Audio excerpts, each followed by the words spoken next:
Students, हम discuss करेंगे important news के बारे में। First news is regarding the delimitation commission का जो एक्सरसाइज है उसके पर्सपेक्टिव से है। 2026 का जो लेटर फेज है उस दौरान में डिलिमिटेशन कमीशन का जो एक्सरसाइज है उसको कंडक्ट किया जाएगा। पार्लियामेंट का जो सीट्स हैं उसके पर्सपेक्टिव से तो आप देखिए कि सदर्न इंडिया के जो स्टेट्स हैं उनके द्वारा अपना जो कंसर्न है उसको रेज किया गया है कि उनका जो नंबर ऑफ सीट्स हैं वो रिड्यूस हो सकती हैं अगर डिलिमिटेशन कमीशन के द्वारा जो लेटेस्ट पॉपुलेशन सेंसस है उसके डाटा को यूटिलाइज किया गया। स्टूडेंट्स, कल के न्यूज़पेपर डिस्कशन के अंदर में हमने तमिलनाडु के जो चीफ मिनिस्टर हैं उनके स्टेटमेंट के पर्सपेक्टिव से रीड किया था। आज के न्यूज़पेपर के अंदर में कर्नाटका के जो सीएम हैं उनके स्टेटमेंट को यहाँ पे मेंशन किया गया है। और आप देखिए कि सदर्न इंडिया के जो स्टेट्स का जो कंसर्न है उसके पर्सपेक्टिव से हमारे जो यूनियन होम मिनिस्टर हैं, मिनिस्टर ऑफ होम अफेयर्स, उनके द्वारा एक स्टेटमेंट के अंदर इंश्योर किया गया था कि जो नंबर ऑफ सीट्स हैं वो नहीं रिड्यूस होगा। अगर पॉसिबल रहा तो नंबर ऑफ सीट्स वो इंक्रीज ही किया जाएगा सदर्न इंडिया के स्टेट्स का।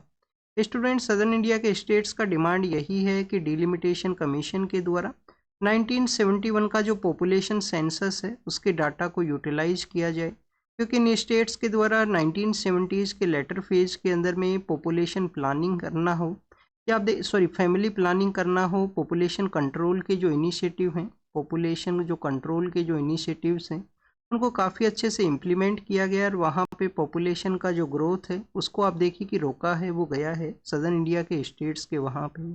उसके कंपैरिजन के अंदर में नॉर्दर्न इंडियन स्टेट्स आप देखिए कि जिनके अंदर पॉपुलेशन काफ़ी ज़्यादा है और वहाँ पे जो ग्रोथ रेट है वो भी काफ़ी ज़्यादा हायर है सदर्न इंडिया के स्टेट्स के कंपैरिजन के अंदर में। तो उसी के पर्सपेक्टिव से 1971 का जो पॉपुलेशन सेंसस है उसके डाटा का जो डिमांड है वो उनके द्वारा किया गया।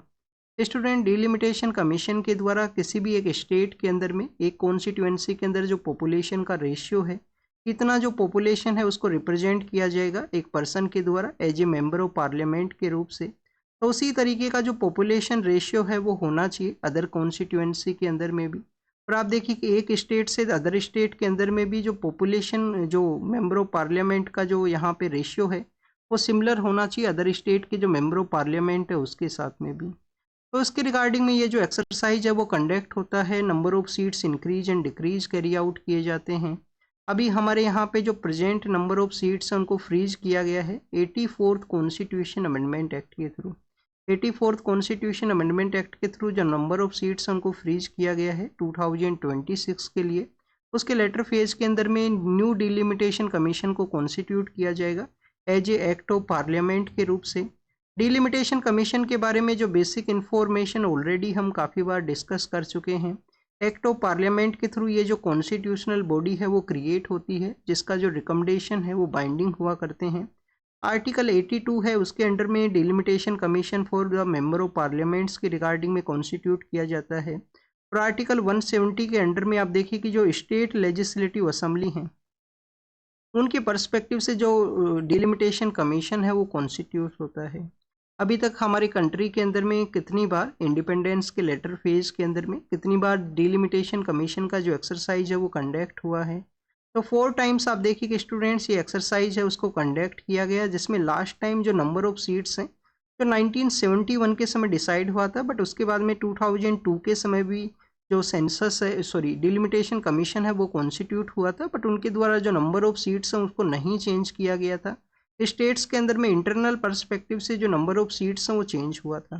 फर्स्ट टाइम 1951 के समय में, सेकंड टाइम 1961 है, थर्ड टाइम 1971 है और फिर 2002 के समय जो डिलिमिटेशन कमीशन का एक्सरसाइज है वो कंडक्ट हुआ था। ये यूपीएससी ने प्रीलिम्स के पेपर के अंदर क्वेश्चन पूछा था, अभी जो लेटेस्ट प्रीलिम्स का पेपर कंडक्ट हुआ था उसके अंदर में।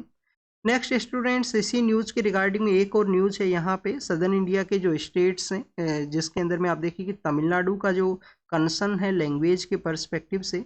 न्यू एजुकेशन पॉलिसी के अंदर में जो 3 लैंग्वेज का जो कॉन्सेप्ट है, न्यू एजुकेशन पॉलिसी के अंदर में 3 लैंग्वेज का जो प्रोविज़न है उसको अपोज है वो किया गया है तमिलनाडु के द्वारा। आप देखिए कि तमिलनाडु के द्वारा जो तमिलनाडु के सीएम हैं उनके द्वारा स्टेटमेंट के अंदर यही कहा गया कि हिंदी लैंग्वेज के द्वारा जो अदर जो रीजनल लैंग्वेज है, लोकल लैंग्वेज है, उसको जो शैडो है वो किया गया है।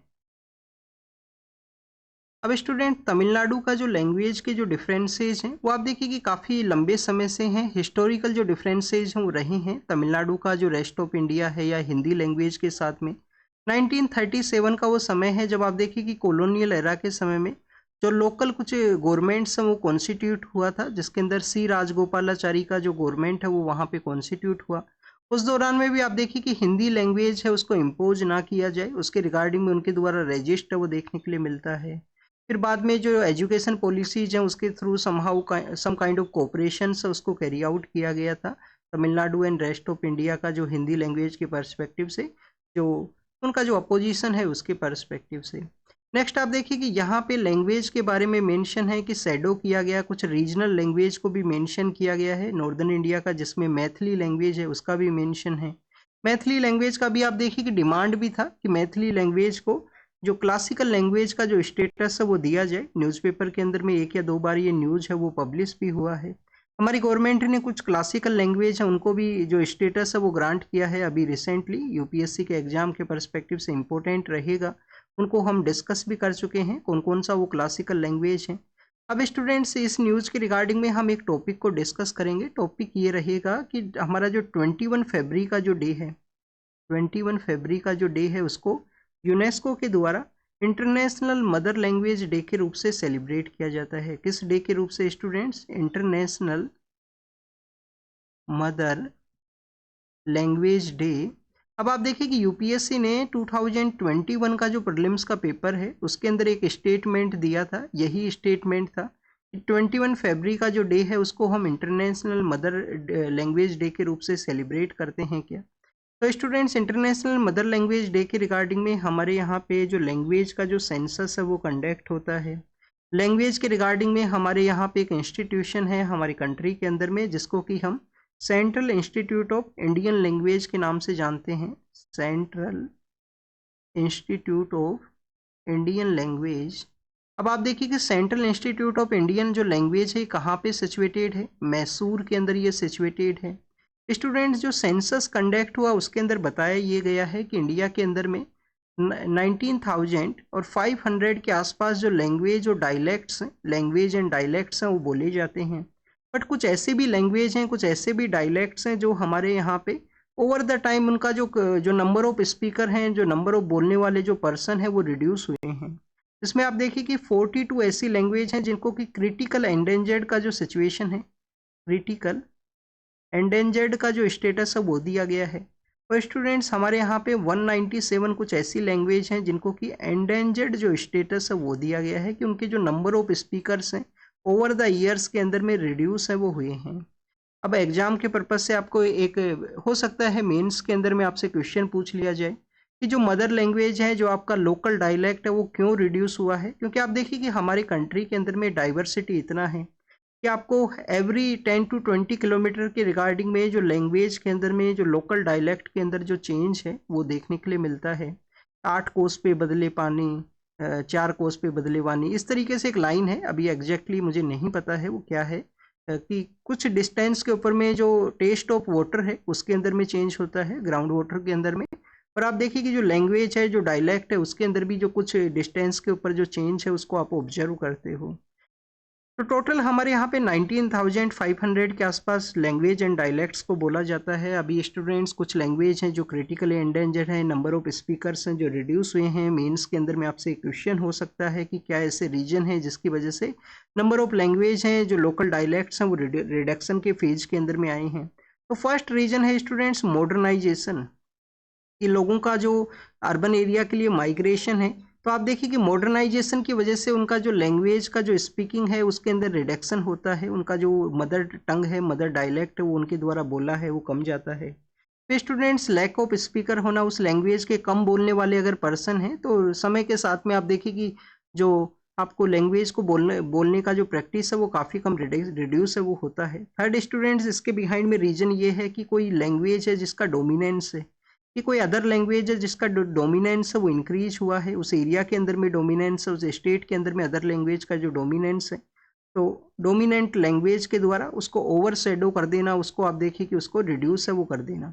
तो ये कुछ ऐसे रीजन है जिसकी वजह से बेसिकली आपको लैंग्वेज का जो नंबर ऑफ स्पीकर है या क्रिटिकल एंडेंजर्ड का जो सिचुएशन है वो क्रिएट होता है। तो हम यहाँ पे उन लैंग्वेज के बारे में भी डिस्कस करेंगे जिसको कि रिसेंटली न्यूज़पेपर के अंदर ही मेंशन किया गया था। एक स्टूडेंट्स जो लैंग्वेज है वो है कोरो। कोरो लैंग्वेज कहाँ पे बोली जाती है? अरुणाचल प्रदेश के अंदर में। अरुणाचल प्रदेश का जो एरिया है, अरुणाचल प्रदेश, वहाँ पे ये लैंग्वेज है वो बोली जाती है। और अभी प्रेजेंट समय में इसके नंबर ऑफ स्पीकर हैं, कुछ हज़ार के आसपास लोग हैं जो इस लैंग्वेज को बोला करते हैं।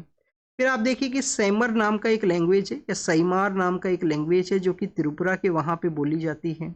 स्टूडेंट्स इस लैंग्वेज का भी आप देखिए कि जो नंबर ऑफ स्पीकर्स हैं वो काफ़ी कम हैं।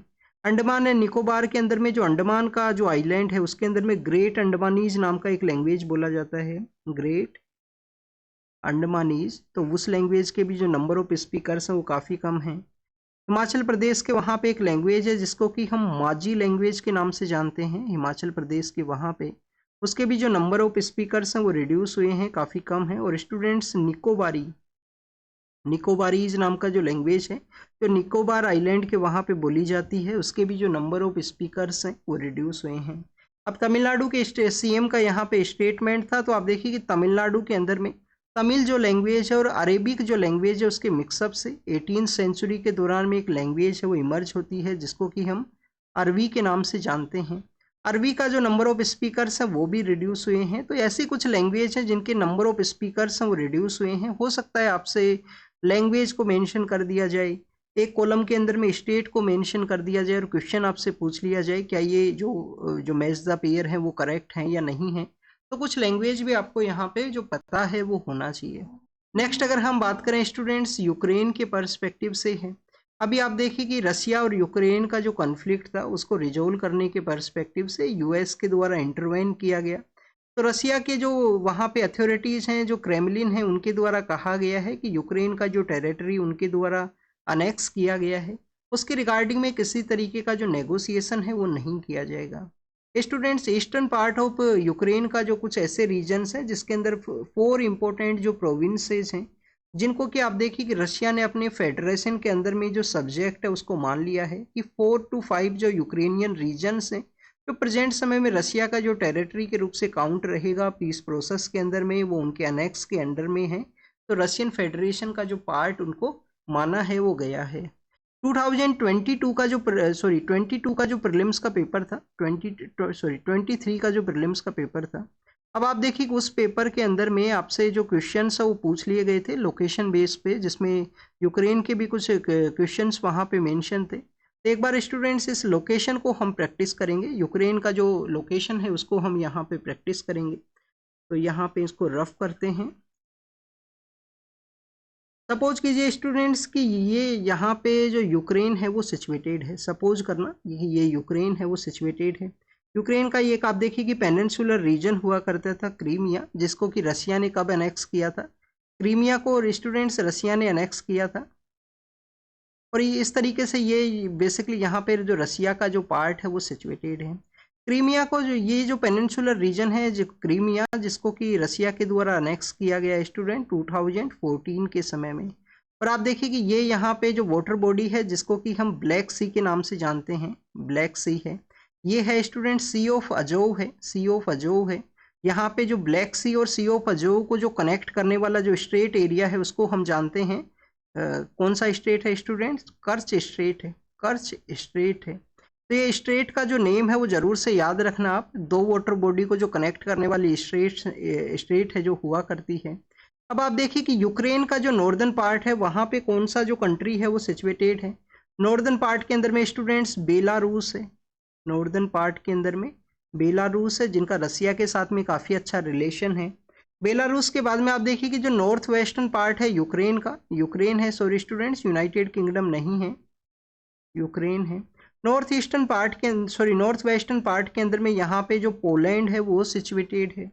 पोलैंड के बाद में आप देखिए कि जो इसका कंप्लीटली वेस्टर्न पार्ट है पोलैंड के सदर्न पार्ट के अंदर में आपको स्लोवाकिया नाम का जो कंट्री है, स्लोवाकिया।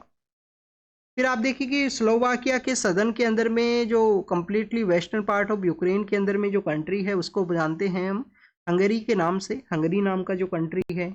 फिर स्टूडेंट्स यहाँ पे आपको जो ब्लैक सी के साथ में एरिया शेयर करने वाला जो रीजन है, यहाँ पे आप देखिए कि रोमानिया है वो सिचुएटेड है, और इस पार्ट के अंदर में एक लैंडलॉक कंट्री है जिसको कि हम मोल्दोवा के नाम से जानते हैं, जिसका अभी इंडिया के साथ में भी कुछ रिलेशंस वो डेवलप हुए हैं। जो रिलेशंस तो काफ़ी लंबे समय से थे, बट आप देखिए कि अभी उनको काफ़ी बेटर वे के अंदर में जो कनेक्टिविटी है उसको बूस्ट किया गया है।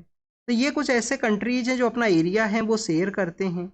अब स्टूडेंट्स यहाँ पे यूक्रेन के द्वारा, जैसे कि आप देखिए रशिया के द्वारा कहा गया कि जो रीजन्स हमने अनेक्स कर लिए हैं, जिसके अंदर में डोंस्टक का रीजन है, लोहानस्क का रीजन है, और आप देखिए कि और भी जो रीजन है खैरसोन है, खैरसोन के अलावा जो न्यूक्लियर पावर प्लांट वहाँ पे सिचुएटेड है यूक्रेन के अंदर में, जिसको कि जेपोरिजा जो रीजन है उसको जो अनेक्स है वो किया गया।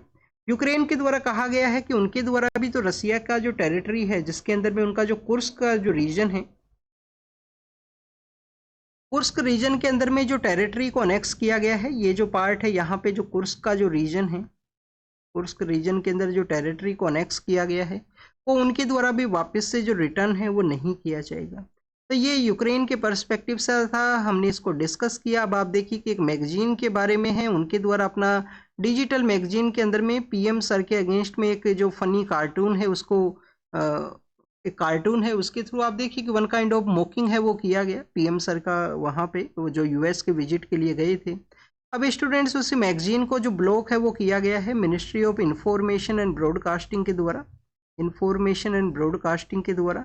इंफॉर्मेशन टेक्नोलॉजी एक्ट का जो सेक्शन 29A है उसके थ्रू ये जो पावर है वो अवेलेबल है कि हमारे कंट्री के अंदर में पब्लिक सेंटीमेंट को हर्ट करने की कोशिश किया। कुछ ऐसे क्राइटेरिया हैं, कंट्री का सोवरेनिटी, इंटीग्रिटी, किसी अदर कंट्री के साथ में फ्रेंडली रिलेशन है उसको अगर वो हार्म करता है तो उस कंटेंट को जो ब्लॉक है वो किया जा सकता है हमारी मिनिस्ट्रीज के द्वारा। इंफॉर्मेशन टेक्नोलॉजी एक्ट का जो सेक्शन 69A है उसके थ्रू ये जो पावर है वो उनको मिला हुआ है। तो उसी के पर्सपेक्टिव से यहाँ पे कम्प्लीटली जो मेंशन है वो किया गया है। नेक्स्ट आप देखिए कि ओलिव रिडली जो टर्टल्स हैं उनकी रिगार्डिंग में जो इन्फॉर्मेशन है उसको यहाँ पे मेंशन किया गया। 16 ईयर का एक जो असेसमेंट है वो कैरी आउट किया गया है ओलिव रिडली टर्टल्स के बारे में। अब आप देखिए कि 2008 से लेकर 2024 तक कंटिन्यूस जो असेसमेंट है उसको कैरी आउट किया गया ओलिव रिडली टर्टल्स के बारे में। एक लॉन्ग लिव आप देखिए कि स्पीसीज है उसको काफ़ी अच्छे से अगर आपको एनालाइज करना है तो आपको काफ़ी लंबे समय तक जो असेसमेंट है, जो ऑब्जर्वेशन है उसको कैरी आउट करना होगा। ओलिव रिडली टर्टल्स के जो नंबर्स हैं वो इंक्रीज हुए हैं इंडियन टेरिटरी के अंदर में, जो इंडियन जो ओशन जो नियर बाई जो वाटर बॉडीज का एरिया है वहाँ पे इनके जो नंबर्स हैं वो इंक्रीज हुए हैं। बट आप देखिए कि क्लाइमेट चेंज की वजह से यहाँ पे उनका जो सेक्स रेशियो है उसके अंदर इम्पैक्ट देखने के लिए मिला है कि फीमेल जो ओलिव रिडली टर्टल्स हैं उनके जो नंबर्स हैं वो भी ज़्यादा मोर यहाँ पे इंक्रीजिंग फेज के अंदर में हैं। ओलिव रिडली टर्टल्स के बारे में आपसे क्या क्वेश्चन यहाँ पे पूछा जा सकता है? फर्स्ट आपसे क्वेश्चन ये हो सकता है कि कैसे वाटर के अंदर ये रहा करते हैं, क्या कोल्ड वाटर के अंदर में, क्या कोल्ड ओशियनिक वाटर के अंदर में? तो स्टूडेंट्स इसका आपको राइट आंसर ये है यहाँ पे कि वार्म वाटर जो ओशियनिक वार्म वाटर है उसके अंदर में इनका जो प्रेजेंस आपको देखने के लिए मिलेगा। आप देखिए कि ओमनीवोरस हुआ करता है, इनका जो ईटिंग हैबिट है उसके पर्सपेक्टिव से इनका जो नेचर है वो आपको ओमनीवोरस से वो देखने के लिए मिलेगा। लॉन्ग लिविंग ये बेसिकली स्पीसीज है जो कि आपको आप देखिए कि लेट इनका जो एज है उसके अंदर में मेच्योर हुआ करते हैं, और हाईली माइग्रेटरी स्पीसीज है कि माइग्रेशन भी इनका काफ़ी ज़्यादा आपको देखने के लिए मिलेगा। तो आप देखिए कि लॉन्ग लिविंग इनका लाइफ स्टाइल है, लॉन्ग लिविंग इनका जो लाइफ टेन्योर है वो हुआ करता है। Maturity late phase of life के अंदर में ऑब्जर्व करते हैं। और स्टूडेंट्स इसके अलावा आप देखिए कि माइग्रेशन है वो जब भी इनको कोई यहाँ पे डिटेक्ट होता है कि कोई जियोलॉजिकल एक्टिविटी हो सकता है इस एरिया के अंदर में, कोई भी क्लाइमेट चेंज का इम्पैक्ट हो सकता है, तो इनका जो माइग्रेशन है वो आपको देखने के लिए मिलेगा। तो हाईली माइग्रेटरी स्पीसीज हैं। स्टूडेंट्स इनके द्वारा जो मास लेवल के ऊपर में जो आप देखिए कि अपने जो एग्स हैं उनको हैच किया जाता है, जिसको कि हम अरीबाडा प्रोसेस के नाम से जानते हैं। अरीबाडा प्रोसेस का जो एरिया है जहाँ पे इनके द्वारा अपना जो एग्स है उनको एग्स को आप देखिए कि रखा जाता है, बाद में उनका जो प्रोटेक्शन कैरी आउट किया जाता है। हमारे इंडिया के जो ईस्टर्न कोस्ट का जो एरिया है वहाँ पे दो ऐसी साइट्स हैं। कौन कौन सा साइट है स्टूडेंट्स? गिहिर माथा और स्टूडेंट्स राशिकुल्या। ऋषिकुल्या नाम का जो साइट है, जिनको कि रोकरी के नाम से जानते हैं, रोकरी के नाम से जानते हैं। तो ये ऐसी साइट्स हैं जहाँ पे अपने जो अंडे हैं वो उनके द्वारा लेट डाउन किए जाते हैं, उनके द्वारा आप देखिए कि फिर लेटर फेज के अंदर में जो नया स्पीसीज है वो एग्जिस्टेंस में आती हैं। क्या इंडिया के अंदर में इंडियन जो वाटर का जो टेरिटरी एरिया है वहाँ पे ओलिव रिडली टर्टल्स हैं वही मिला करते हैं। तो स्टूडेंट्स हमारे यहाँ पे जो अंडमान एंड निकोबार का आइलैंड एरिया है वहाँ पे आपको लेदर बैक टर्टल हैं वो भी आपको देखने के लिए मिलेंगे कि अंडमान एंड निकोबार के आइलैंड एरिया के अंदर में लेदर बैक टर्टल हैं वो भी रहा करते हैं। अंडमान एंड निकोबार आइलैंड के वहाँ पे लेदर बैक टर्टल हैं। लक्षद्वीप आइलैंड के वहाँ पे ग्रीन टर्टल हैं, लक्षद्वीप आइलैंड के वहाँ पे ग्रीन टर्टल हैं, उनका वहाँ पे प्रेजेंस है। तो ये कुछ अदर टर्टल का जो स्पीशीज है वो भी हमारे यहाँ पे रहा करती हैं। IUCN स्टेटस क्या है? ये जो ओलिव रिडली टर्टल्स है उनका जो IUCN स्टेटस है वो क्या है स्टूडेंट्स? IUCN स्टेटस है वल्नरेबल, वल्नरेबल है यहाँ पे IUCN स्टेटस, इसको आप याद रखना। नेक्स्ट अगर हम बात करें स्टूडेंट्स, आप देखिए कि किर्गिस्तान और ताजिकिस्तान के बारे में है। किर्गिस्तान और ताजिकिस्तान के द्वारा जो बॉर्डर के कुछ डिस्प्यूट्स हैं उनको रिजोल्व किया गया है। वर्ल्ड के पेज के ऊपर में न्यूज़ था कुछ, उसको हमने यहाँ पे मेंशन किया है। अब एक बार हम सेंट्रल एशियन जो कंट्रीज हैं उनके लोकेशन को प्रैक्टिस करते हैं कि सेंट्रल एशियन कंट्रीज जो इंडिया का भी आप देखिए कि एक यहाँ पे फॉरेन पॉलिसी के पर्सपेक्टिव से एक इनिशिएटिव है कि सेंट्रल एशियन कंट्रीज जो कि मिनरल रिच हैं, वहाँ पे मोर मिनरल्स का प्रेजेंस है, तो एनर्जी सिक्योरिटी के पर्सपेक्टिव से हम उन कंट्रीज के साथ में अपना जो कनेक्टिविटी है उसको बूस्ट कर सकें। इसके रिगार्डिंग में जो क्वेश्चन है वो एक बार पूछा गया था 2021 का जो प्रीलिम्स का पेपर है उसके अंदर में। 21 के प्रीलिम्स के पेपर के अंदर में अफगानिस्तान का जो बॉर्डर एरिया है, क्योंकि इसमें कुछ ऐसे भी कंट्रीज हैं जो अफगानिस्तान के साथ अपना एरिया है वो शेयर करते हैं, तो उसके बारे में भी आपको जानकारी होना चाहिए। स्टूडेंट्स सबसे पहले आप देखिए कि नॉर्दर्न पार्ट ऑफ जो सेंट्रल एशियन कंट्रीज है वहाँ पे आपको नॉर्दर्न पार्ट के अंदर में जो कंट्री सिचुएटेड है जिसको कि हम कजाकिस्तान के नाम से जानते हैं, कजाकिस्तान नाम से जो कंट्री है वो सिचुएटेड है। तो स्टूडेंट्स इस कजाकिस्तान का जो बेसिकली यहाँ पे जो साउथ वेस्टर्न पार्ट है इस एरिया के अंदर में जो कंट्री है वो आप देखिए कि उज्बेकिस्तान है, वो है स्टूडेंट्स उज्बेकिस्तान है। इसका जो साउथ ईस्टर्न पार्ट है, कजाकिस्तान का जो साउथ ईस्टर्न पार्ट है, इस पार्ट के अंदर में आपको जो किर्गिस्तान है, इस पार्ट के अंदर में आपको जो किर्गिस्तान है वो आपको देखने के लिए मिलेगा। और अब आप देखिए कि इस एरिया के अंदर में जो एक कंप्लीट एरिया है इसके अंदर में जो रहा जो कंट्री है वो है ताजिकिस्तान। इस एरिया के अंदर में जो कंट्री है वो है स्टूडेंट ताजिकिस्तान, और ये जो स्टूडेंट्स है वो है बेसिकली तुर्कमेनिस्तान, तुर्कमेनिस्तान। अब आपको यहाँ पे जो इन्फॉर्मेशन है वो ये होना चाहिए, ये इसी का पार्ट है कजाकिस्तान का। अब आप देखिएगा आपको इन्फॉर्मेशन ये होना चाहिए कि एक तो यहाँ पे कौन सा सी है, कैस्पियन सी है, यहाँ पे आप देखिए ईरान है, ईरान भी अपना एरिया शेयर करता है कैस्पियन सी के साथ में। तो जो कैस्पियन सी है उसके साथ में कौन सा सेंट्रल एशियन जो सेंट्रल एशियन कंट्री है वो अपना एरिया शेयर करते हैं। याद रखने का तरीका क्या है, तारीख नाम से एक निमोनिक है, याद रखने का तरीका ये है। तो आप देखिए कि तुर्कमेनिस्तान है, ये वाला तुर्कमेनिस्तान। इसके अलावा तुर्कमेनिस्तान के अलावा स्टूडेंट्स कौन सा है, अजरबैजान है, जो कि आप देखिए कि वेस्टर्न कोस्ट के वहाँ पे सिचुएटेड है। उसके अलावा स्टूडेंट्स कौन सा है तारीख के अंदर में, आर से आप देखिए कि रसिया है, आई से यहाँ पे ईरान है, ये ईरान है, यहाँ पे नॉर्दर्न पार्ट के अंदर रसिया है, और के से स्टूडेंट्स कजाकिस्तान है। तो ये कंट्रीज कैस्पियन सी के साथ अपना एरिया शेयर करते हैं। यहाँ पे अगर हम बात करें अफगानिस्तान के साथ में तो आप देखिए कि ताजिकिस्तान है, तुर्कमेनिस्तान है, ताजिकिस्तान, तुर्कमेनिस्तान, ईरान, इन सब के साथ अपना एरिया है वो शेयर किया जाता है। तो लोकेशन को हमने यहाँ पे एक बार प्रैक्टिस किया है, आप इसको जरूर से देखना फिर से आपको जब भी समय मिले अपने एटलास के अंदर में। नेक्स्ट आप देखिए कि ऑस्ट्रिया के बारे में है, ऑस्ट्रिया के वहाँ पे इलेक्शंस कंडक्ट हुए थे, तो कंजर्वेटिव जो पार्टीज का जो ग्रुप है उनके द्वारा गवर्नमेंट है वो कॉन्स्टिट्यूट किया जाएगा। जो फार राइट जो आइडियोलॉजी का जो पॉलिटिकल पार्टी है उसको नहीं ऐड किया जाएगा गवर्नमेंट फॉर्मेशन के अंदर में। ऑस्ट्रिया जो कि यूरोप के वहाँ पे सिचुएटेड है, लोकेशन हमने काफ़ी बार प्रैक्टिस किया है इसका जो लोकेशन है उसको। नेक्स्ट आप देखिए कि जापान के पर्सपेक्टिव से है, जापान के बारे में यहाँ पे मेंशन है कि वहाँ पे जो पॉपुलेशन का जो ग्रोथ है वो कम्प्लीटली डिक्लाइन हुआ है, उसके पर्सपेक्टिव से मेंशन किया गया। स्टूडेंट जापान के अंदर में एक तो आप देखिए कि जो लाइफ एक्सपेक्टेंसी जो रेट है वो भी काफ़ी ज़्यादा हायर है, और सीनियर सिटीजन्स का जो प्रेजेंस है, जो पॉपुलेशन के अंदर में सीनियर सिटीजन्स का जो प्रेजेंस है वो आपको काफ़ी अच्छे से देखने के लिए मिलेगा। अभी कुछ दिन पहले आप देखिए कि जो साउथ कोरिया के बारे में मेंशन किया गया था कि सुपर जो एजिंग का जो सिचुएशन है उसको अचीव किया है साउथ कोरिया के द्वारा। सुपर एजिंग क्या होती है स्टूडेंट कि 20% जो आपका टोटल पॉपुलेशन है वो 65 प्लस का जो सीनियर पर्सनस है उनका प्रेजेंस रहे, उसको सुपर एजिंग का जो सिचुएशन है वो बताया जाता है, जो कि साउथ कोरिया के वहाँ पे हुआ है। अब आप देखिए कि जो ये साउथ कोरिया का ही जो ईस्टर्न पार्ट है वहाँ के जापान के जो आइलैंड है वो सिचुएटेड हैं। होक्काइडो जो आइलैंड है जो मेन आइलैंड से लिटिल बिट नॉर्दर्न पार्ट के अंदर में है, उसको जो कनेक्ट करने वाला एक स्ट्रेट एरिया है जिसको कि हम सुंगारू स्ट्रेट के नाम से उसको जानते हैं, जो होक्काइडो को सेपरेट करता है sea of Japan and Pacific sea को कनेक्ट करने वाली जो स्ट्रेट है। नेक्स्ट आप देखिए कि अमेजन नाम का जो कंपनी है उनके द्वारा यहाँ पे क्वांटम जो कंप्यूटर चिप है उसको डेवलप किया गया है, उसके बारे में मेंशन है। एग्जाम के पर्पज से जो चिप है उसका नेम एक बार आप जरूर से देख लेना।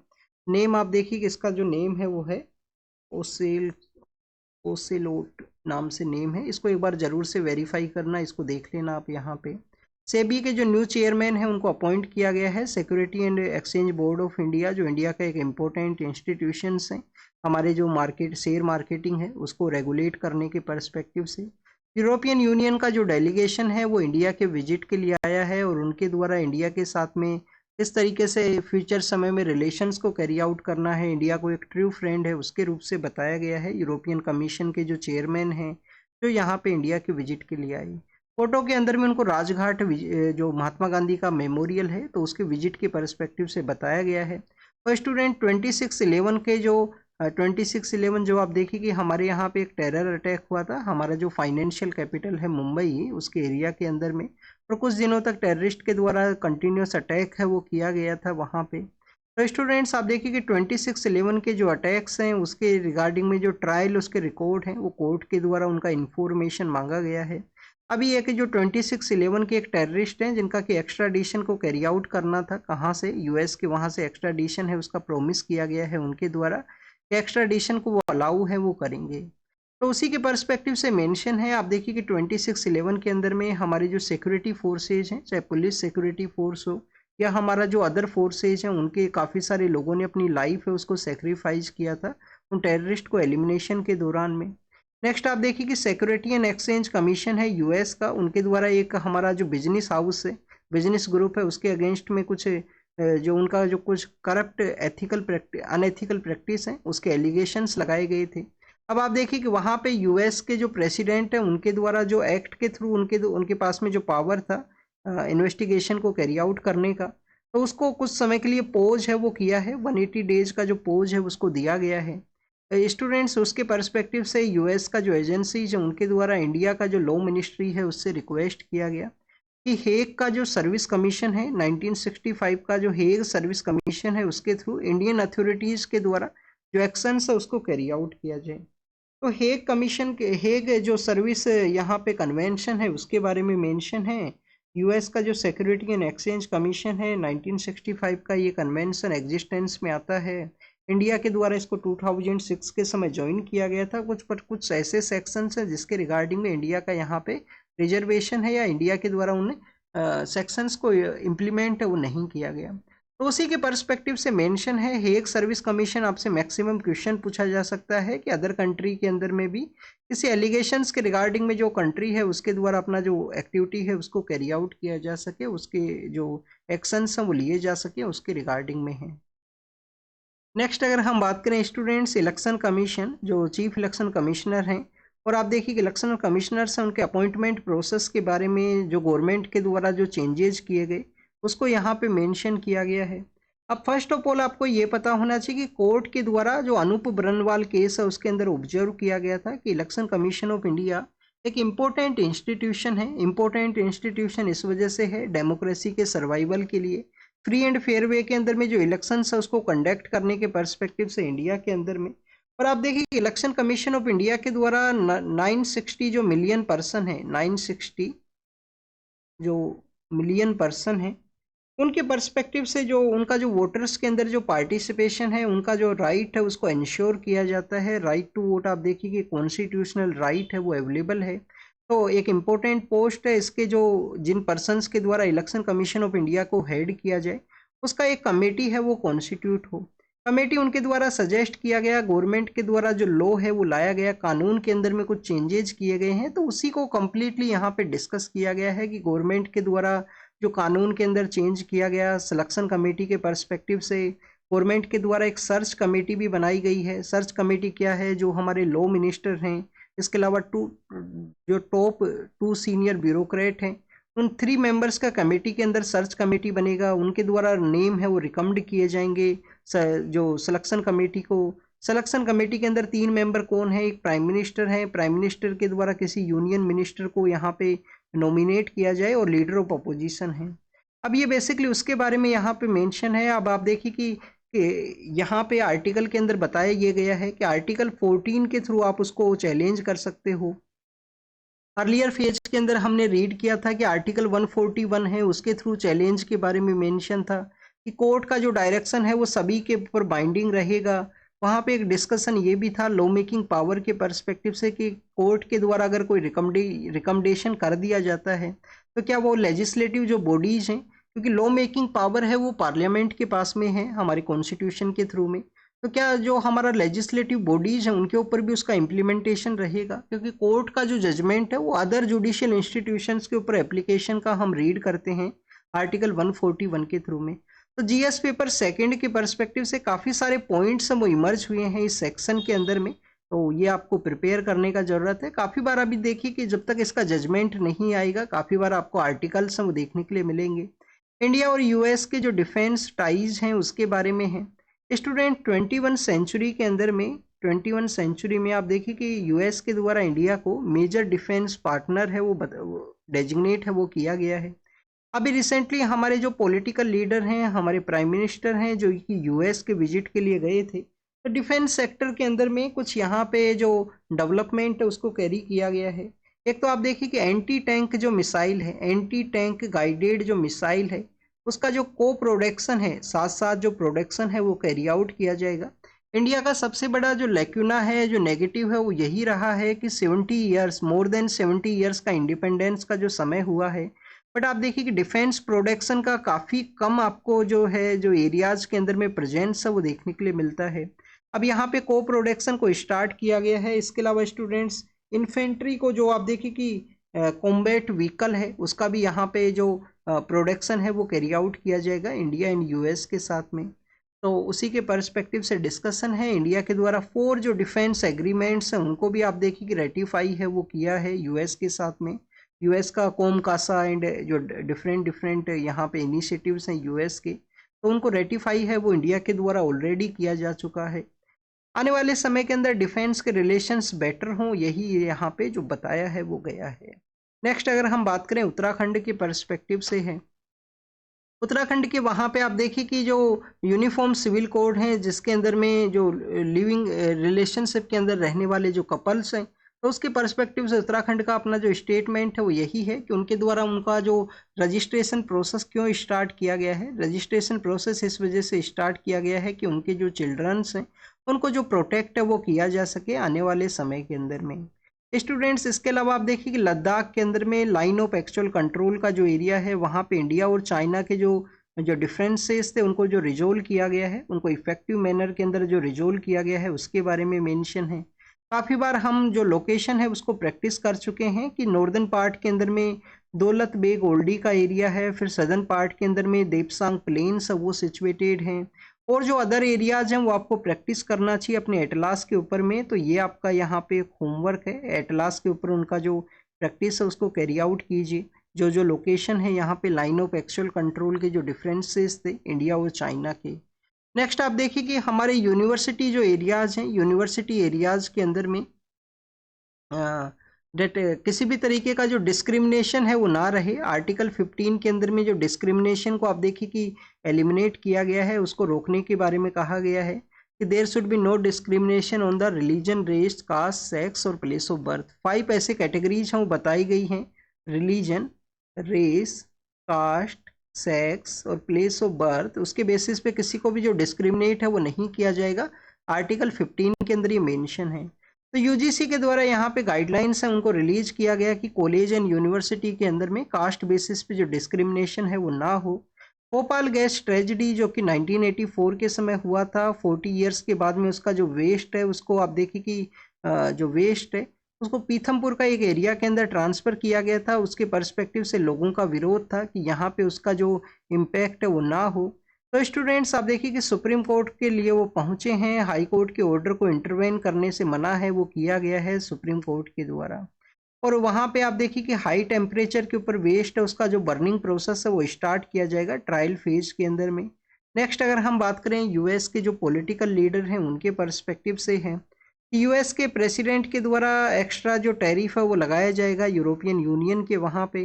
नेक्स्ट आप देखिए कि चाइना के ऊपर और भी ज़्यादा यहाँ पे एक्स्ट्रा जो टैरिफ है वो लगाया जाएगा। तो कंटिन्यूस टैरिफ का जो इम्पोज है वो उनके द्वारा किया गया है जब से वो पावर के लिए आए हैं। रेसिप्रोकल वे के अंदर भी टैरिफ को स्टार्ट किया है कि जिस कंट्री के द्वारा अगर 100% टैरिफ है तो उनके द्वारा भी 100% उस कंट्री के प्रोडक्ट्स के अंदर जो टैरिफ है वो रहेगा। इम्पैक्ट क्या हो सकता है? इम्पैक्ट आप देखिए कि यूएसए का जो इकोनॉमी है उसके ऊपर भी रहेगा इम्पैक्ट, कि जो प्रोडक्ट उनको इजीली अवेलेबल था, कोई चीज़ आप देखिए कि फॉरेन प्रोडक्ट ही हो, तो उसकी रिगार्डिंग में जो मोर मनी है वो उनके द्वारा जो एक्सपेंड है वो करना होगा, मोर मनी को खर्च करना होगा। बांग्लादेश के जो स्टूडेंट जिनके द्वारा प्रोटेस्ट किया गया था, फॉर्मर लीडर को पावर से रिमूव किया गया, उनके द्वारा एक नया पॉलिटिकल पार्टी है उसको बनाया जाएगा। स्टूडेंट्स यहाँ पे तुर्कई के बारे में है, तुर्कई के वहाँ पे आप देखिए कि मिलिटेंट ग्रुप है वो हुआ करता था, तो उनके जो लीडर हैं उनके द्वारा आप देखिए कि अपना जो मिलिटेंट ग्रुप है उनको डिजोल्व किया गया है, डिजोल्यूशन को कैरी आउट किया गया। और इजराइल के वहाँ पे एक बेसिकली आप देखिए कि जो पेडिस्टेरियन पर्सन है उनके ऊपर एक व्हीकल के द्वारा अटैक किया गया जिसको कि टेरर हिट के रूप से इजराइल के द्वारा ऑब्जर्व है वो किया गया है। ये आप देखिए कि व्हीकल से जो अटैक करना है, ऐसे काफ़ी सारे केसेज हमने जर्मनी के अंदर भी रीड किया था कि जर्मनी के वहाँ पे भी एक इंसिडेंट है वो हुआ था। तो आप देखिए कि ऐसे जो इंसिडेंट्स हैं ओवर द ईयर्स इंक्रीज हुए हैं जिनको कि हम लोन वोल्फ अटैक के नाम से भी जान सकते हैं। लोन वोल्फ अटैक क्या है स्टूडेंट्स, की किसी एक पर्सन है जो यहाँ पे रेडिकलाइज माइंडसेट हो चुका है, टेक्नोलॉजिकल एडवांसमेंट है, हो सकता है सोशल मीडिया एंड डिफरेंट जो कनेक्टिविटी है इंटरनेट के थ्रू उसको रेडिकलाइज किया गया हो और उसके द्वारा इस ये एक्टिविटी है उसको कैरी आउट किया जाता है। तो लोन वोल्फ अटैक का जो कंसर्न्स है वो काफ़ी बार रेज होते हैं हर पार्ट के अंदर में। क्या इंडिया के अंदर ये पॉसिबल है? काफ़ी लेस पॉसिबिलिटीज़ हैं स्टूडेंट्स, वैसे पॉसिबल तो आप देखिए कि कुछ भी हो सकता है पर काफ़ी कम पॉसिबिलिटीज़ हैं वो बताई जाती हैं। फैमिली स्ट्रक्चर, हमारा जो फैमिली का जो जॉइंट स्ट्रक्चर है, समहाउ कनेक्टिविटी है सोसाइटी के अंदर में, तो कोई भी पर्सन है अगर रेडिकलाइज सिचुएशन के अंदर पहुंचता है उससे पहले सोसाइटी के द्वारा उसको ऑब्जर्व किया जा सके। आप देखिए कि इस वजह से इंडिया का जो सोसाइटल स्ट्रक्चर है उसके काफ़ी सारे पॉजिटिव पॉइंट्स भी हैं जो आपको हमारे यहाँ पे इस तरीके से जो लोनलीनेस का जो सिचुएशंस हैं, जो केसेज हैं वो काफ़ी कम हैं, वो देखने के लिए मिलेंगे। तो this is all the information related to the today's newspaper. आप इसको रीड कीजिए, रिवाइज कीजिए, जो भी इंफॉर्मेशन आपको मिला है उसको नोट डाउन कीजिए। Thank you students, thank you very much.